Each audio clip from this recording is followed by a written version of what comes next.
Oke, Assalamualaikum warahmatullahi wabarakatuh. Waalaikumsalam warahmatullahi wabarakatuh. Puji syukur Waalaikumsalam. kepada Allah SWT yang mana kita dapat hadir dan melaksanakan perkuliahan pada saat sekarang ini melalui via Zoom dengan dosen pengampu Ibu Misma Srilena SPD NPD selaku dosen pengampu mata kuliah Strategi Pembelajaran SD. Apabila izin kami dari kelompok 7 akan menjelaskan hasil diskusi kami mengenai model pembelajaran PBL, PJBL, dan Discovery Learning. Tapi sebelum kami menjelaskan hasil diskusi kami, izinkan saya mewakili teman-teman dari kelompok 7 memperkenalkan diri, yang mana anggota kelompok 7 terdiri dari 4 orang, yaitu Iksan, Ratu Alit, Syarifah Mudaim, Rafael Dio Anelta, dan Yutri Wahyuni. Baiklah, kami akan menjelaskan hasil diskusi kami, dan pada presentasi yang pertama akan dijelaskan oleh Ratu Alit Syarifah Mudaim. Kepada Ratu Alit Syarifah Mudaim kami persilahkan untuk menyampaikan materi.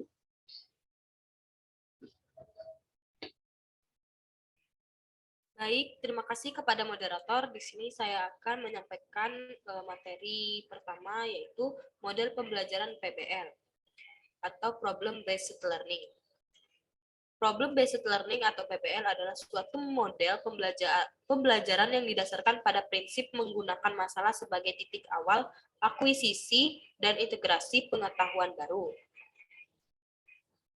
Sedangkan menurut beberapa ahli, yang pertama yaitu ada menurut Nur Hadi 2013, PBL adalah suatu model pembelajaran yang menggunakan masalah dunia nyata sebagai suatu konteks bagi siswa untuk belajar tentang cara berpikir kritis dan keterampilan pemecahan masalah. Yang kedua itu ada Sarafino 2005. PBL adalah seperangkat model mengajar yang menggunakan masalah sebagai fokus untuk mengembangkan keterampilan pemecahan masalah, materi, dan pengaturan diri. Jadi dapat disimpulkan bahwa PBL adalah seperangkat model pembelajaran yang digunakan untuk mengatasi suatu masalah di kehidupan nyata dengan tujuan melatih dan meningkatkan cara berpikir kritis serta keterampilan siswa untuk memecahkan masalah.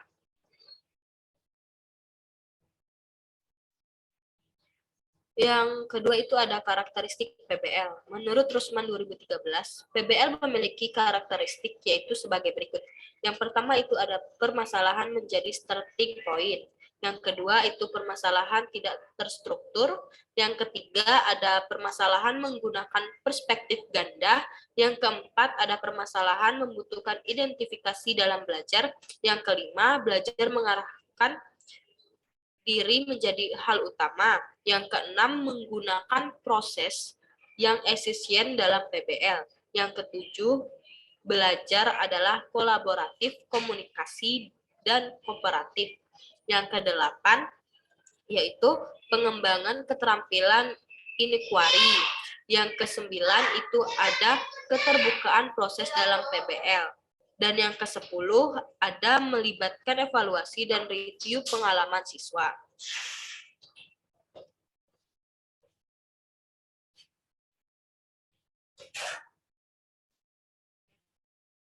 Selanjutnya ada langkah-langkah PBL. Menurut Ahmad Sudrajat 2013, terdapat beberapa langkah-langkah dalam metode pembelajaran PBL sebagai berikut. Yang pertama itu pendahuluan. Pendahuluan adalah menginformasikan tujuan pembelajaran. Yang kedua itu ada orientasi masalah, menciptakan lingkungan kelas yang memungkinkan terjadi pertukaran ide yang terbuka, mengarahkan pada pertanyaan atau masalah, mendorong siswa mengekspresikan ide-ide secara terbuka. Yang ketiga itu ada mengorganisasikan siswa untuk belajar. Di sana ada membantu siswa dalam menemukan konsep berdasarkan masalah, mendorong keterbukaan proses-proses demokrasi, dan cara belajar siswa aktif. Yang ketiga itu ada menguji pemahaman siswa atas konsep yang ditemukan. Yang keempat itu membantu menyelidiki secara mandiri atau kelompok. Memberikan kemudahan pengerjaan siswa dalam mengerjakan atau menyelesaikan masalah. Yang kedua, mendorong kerjasama dan menyelesaikan tugas-tugas. Yang ketiga, mendorong dialog dan diskusi dengan teman. Yang keempat, membantu siswa mendefinisikan dan mengorganisasikan tugas-tugas belajar yang berkaitan dengan masalah. Yang kelima, membantu merumuskan hipotesis. Yang keenam, membantu siswa dan memberikan solusi. Yang keenam itu ada mengembangkan dan menyajikan hasil kerja. Jadi di situ guru dapat membimbing siswa dalam mengerjakan lembar kerja siswa.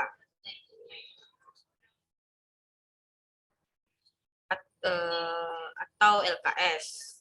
Dan guru juga membimbing siswa dalam menyajikan hasil kerja. Yang terakhir itu menganalisis dan mengevaluasi hasil pemecahan masalah. Di sana guru dapat membantu siswa mengkaji ulang hasil pemecahan masalah. Di sana juga guru dapat memotivasi siswa agar terlibat dalam pemecahan masalah. Dan yang terakhir, guru dapat mengevaluasi materi. Baik, itu saja materi yang dapat saya sampaikan. Saya kembalikan kepada moderator. Baik, terima kasih kepada Saudari Ratu Alit Syarifah Mudaim yang telah menyampaikan materi. Baiklah, pada materi berikutnya akan disampaikan oleh Rafeldio Anelta. Kepada Saudara Rafeldio Anelta, dipersilakan untuk menyampaikan materi. Baik, terima kasih sebelumnya moderator. Baik, di sini saya akan sedikit mempresentasikan contoh penerapan PBL. Dalam penerapan model PBL, guru diharuskan menyiapkan masalah yang sesuai dengan KD. Selanjutnya, peserta didik akan menelaah dan menyelesaikan masalah tersebut sesuai dengan langkah-langkah penerapan PBL. Contoh KD yang kami ambil yakni mendeskripsikan penyebab perkembangan penduduk dan dampak bagi lingkungan. Pada fase 1, orientasi peserta didik, guru menunjukkan foto atau gambar menumpuknya sampah di tepi jalan pada peserta didik. Dan peserta didik mengamati dan diminta memberikan tanggapan terhadap foto dan gambar tersebut.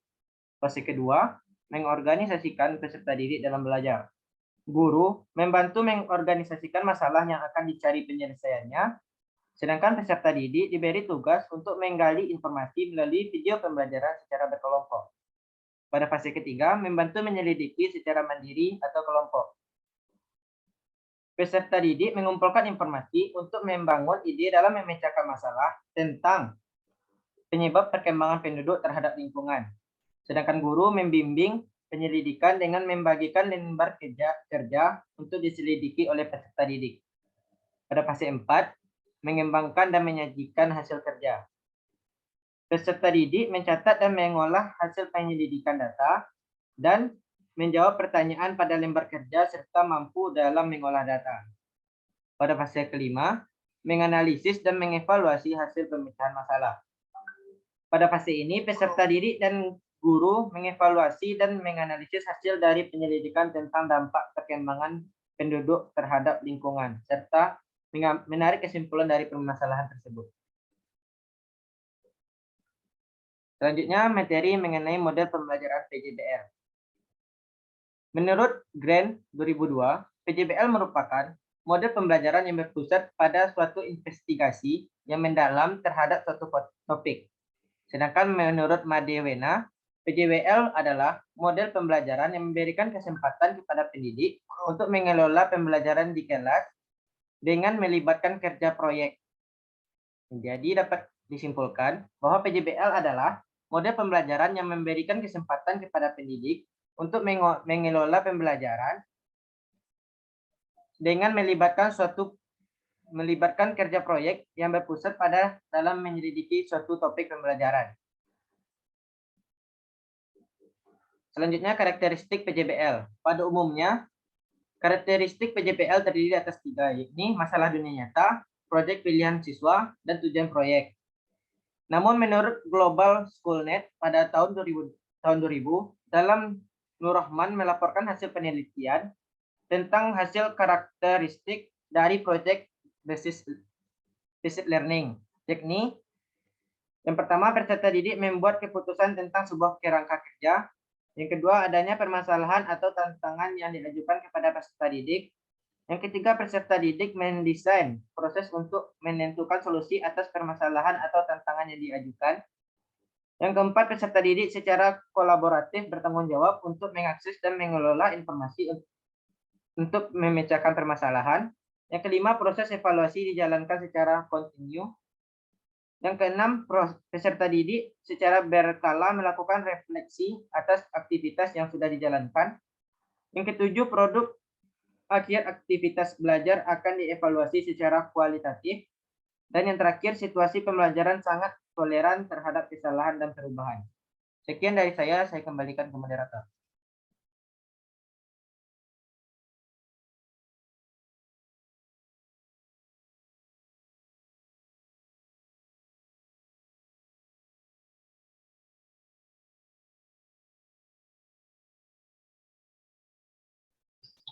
Baik, terima kasih kepada Saudara Rafael Analta yang telah menyampaikan materi.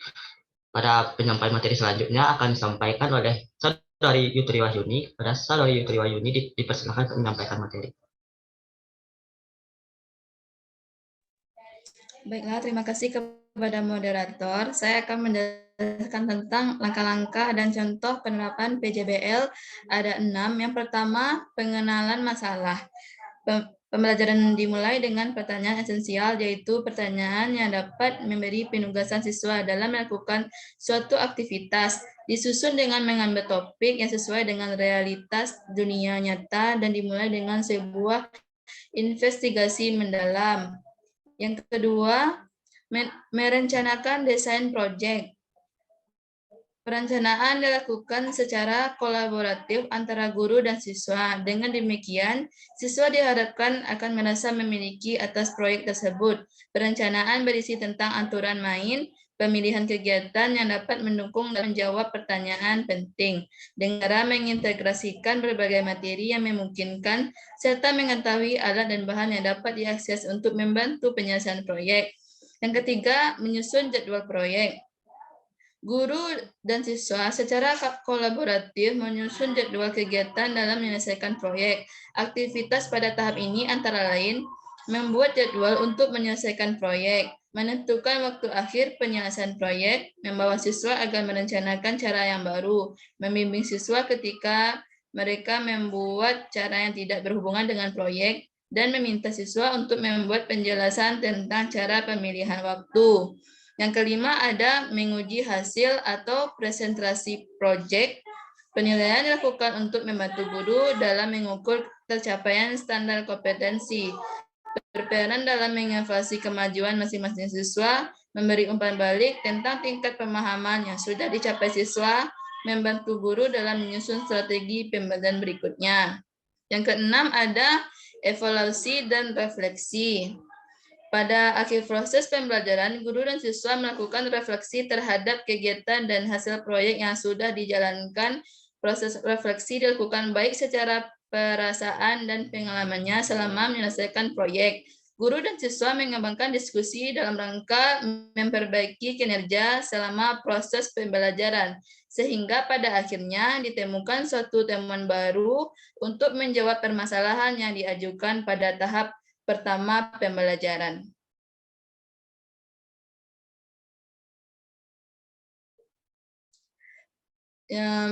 Pengertian model pembelajaran discovery. Discovery e-learning merupakan model pembelajaran yang membimbing siswa untuk menemukan pengetahuan yang unik untuk ditanamkan dalam pembelajaran.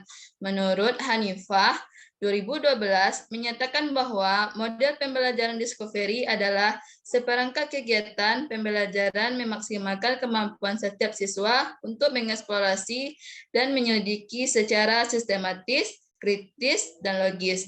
Salah satu bentuk perubahan perilaku adalah mereka mampu menemukan sendiri pengetahuan, sikap, dan keterampilannya. Dapat disimpulkan bahwa discovery e-learning merupakan model pembelajaran yang membimbing siswa untuk memaksimalkan kemampuan dalam mengeksplorasi dan menyelidiki satu hal secara sistematis, kritis, dan logis.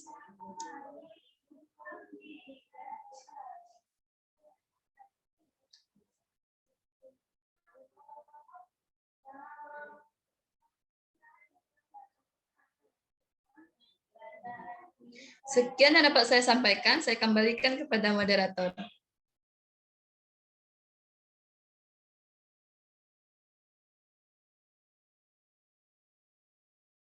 Baik, terima kasih kepada Saudari Fitri Wahyuni yang telah menyampaikan materinya. Baiklah, untuk penyampaian materi selanjutnya akan saya coba jelaskan sendiri, yaitu mengenai karakteristik discovery. Pada pembelajaran ini memiliki karakter yang dapat ditemukan ketika pembelajaran berlangsung. Berikut itu ada 3 karakter discovery. Yang pertama itu peran guru sebagai pembimbing.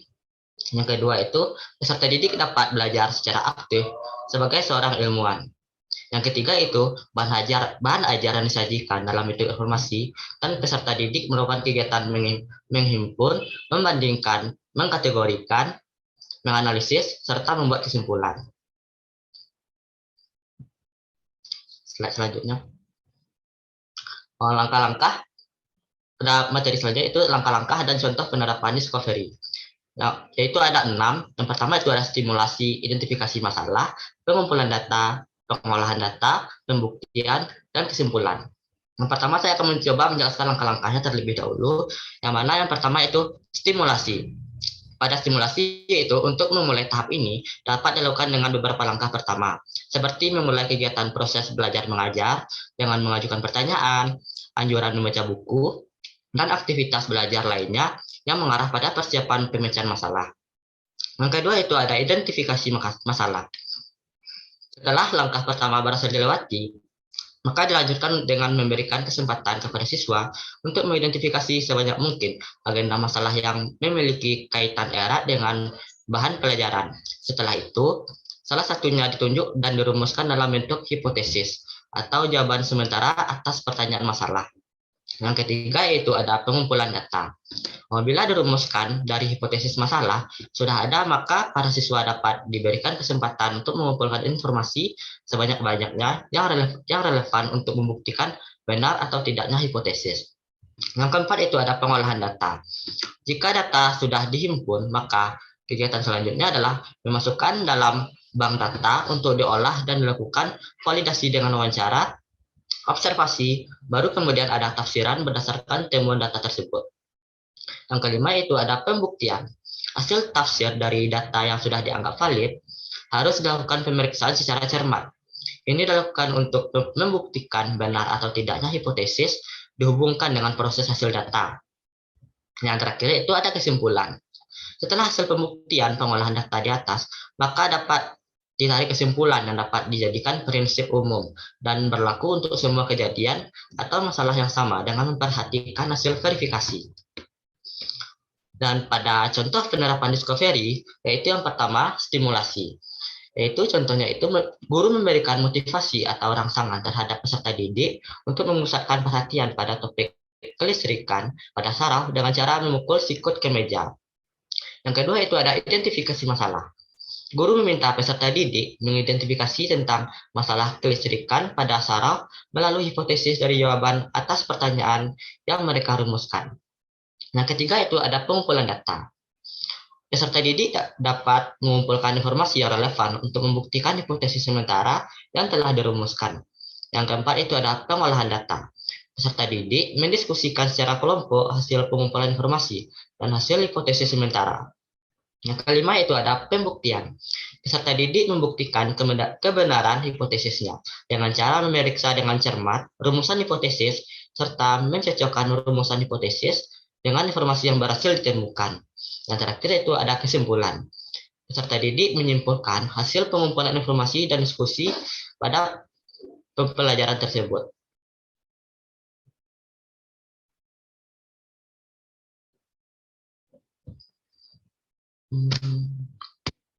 Baik, telah selesainya diskusi materi kami dari kelompok 7 mengenai model pembelajaran PBL, PJBL, dan Discovery Learning. Dan cukup sampai di sini presentasi kita kali ini. Mungkin hanya itu yang dapat kami sampaikan. Apabila ada kesalahan, mohon dimaafkan. Sekian, terima kasih. Wassalamualaikum warahmatullahi wabarakatuh. Waalaikumsalam warahmatullahi Warahmatullahi wabarakatuh.